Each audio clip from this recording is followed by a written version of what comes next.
कि हम कब तक ऐसे रहना चाहते हैं। मैं अपनी कौम को भी कह रहा हूं, अपने मीडिया को भी कह रहा हूं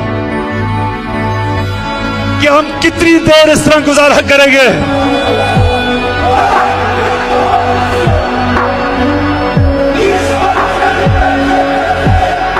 मैं क्यों खड़ा हूं अकेला? क्योंकि मेरा अल्लाह पे ईमान है। मैं समझता हूं कि अल्लाह के सिवा कोई खुदा नहीं है। मैं मानता हूं कि जिंदगी और मौत उसके हाथ में है। मैं मानता हूं कि अल्लाह के अलावा कोई मुझे जलील नहीं कर सकता।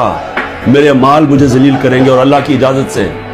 ना ही मुझे कोई इज्जत दे सकता है अल्लाह के अलावा, और मेरी रिस्क कोई नहीं ले सकता। जो उसने लिखी हुई है उतनी होनी है। जब बुरा वक्त आता है आपने हार नहीं माननी, हार नहीं माननी, क्योंकि इंसान हारता तब है जब वो हार मान जाता है। कि इय्या का नाम बदो व इय्या का नस्ताईन।